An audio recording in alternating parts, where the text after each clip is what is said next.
Hi guys, it's Harvey again from All Parts Pool and Spa.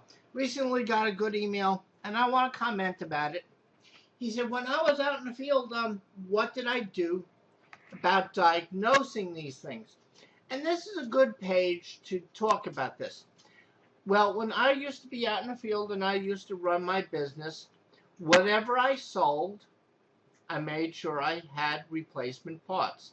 The major components, not heat exchangers and stuff like that, but the major components.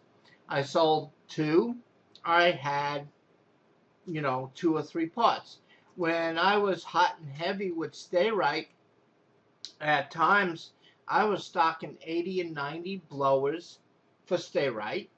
Okay. I was stocking 20 and 30 and 40 boards. I stocked about 5 transformers. They very seldom go. I used to stock 30 or 20 fen walls. Used to stock about 10 or 20 igniters. Gas valve, I must have stocked 25, 30 at least. This was my stock, okay? I had a lot of customers, and I insured pretty much my customers. If I sold the equipment, it won't take long to come up, okay? And usually if I got the phone call by 9, 10 o'clock, it usually got fixed that day. Yes, at times, did I work 16, 18 hours a day? Or did I start my morning at 5 a.m.? Yes, but, oh well, I did extremely well. Now we started a new adventure. Anyway, we're going to be talking about these codes, and this is where you really want to start. If you sell these heaters, you really want to start stocking stuff, like stocking stuffers. EE code, all right, requires replacement of the control module. So you get an EE code, okay, I need to replace the control module. That's pretty cut and dry. CE code may be cleared by disconnecting the power and reconnecting it. I just want to mention one thing, especially with Stay Rights. I know we're talking about Hayward, but on the Stay Rights, I've seen it numerous times where I would wind up with fault codes due to brownouts, whatever. And there was a couple of heaters in my life where I always say, disconnect the hot and the neutral. If you got two hots, naturally you're going to break the two hots. But if it's 110 or 115 volt application, you're going to break the hot and the neutral from a disconnect. A disconnect that's near the heater. I don't care if your code says you don't need a disconnect. You go to say, okay, it's a Harvey law.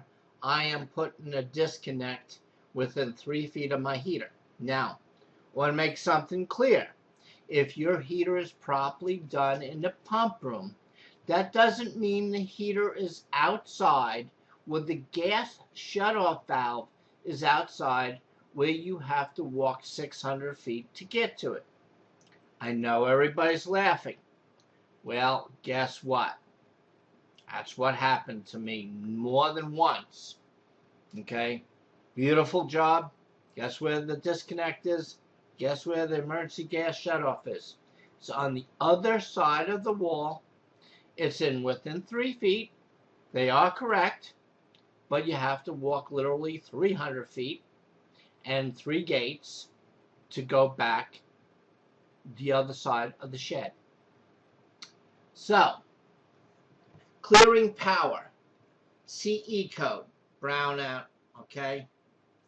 And then inspect the display, make sure all your plugs, I can't drill this enough.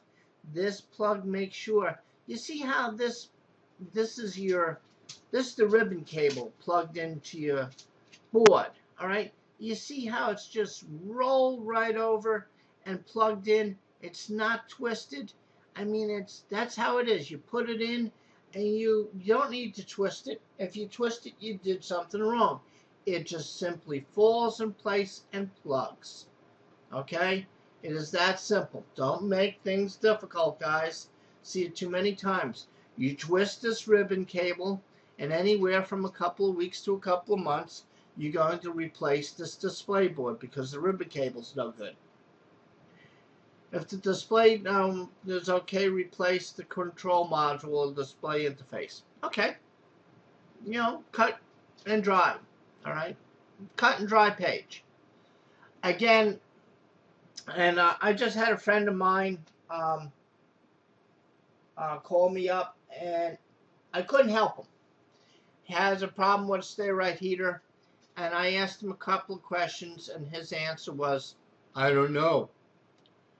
Well, I can't stress enough to work on these heaters. If you're going to call yourself a pool technician, or you don't want to hire a so-called pool professional to work on your heater, okay, without having the proper equipment to give proper answers, nobody can help you.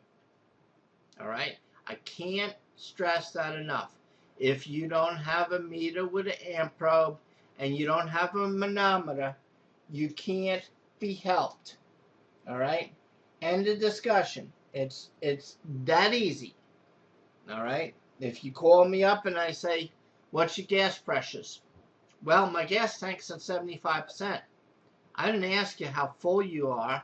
What is your gas pressure at this point? I don't know. I can't help you.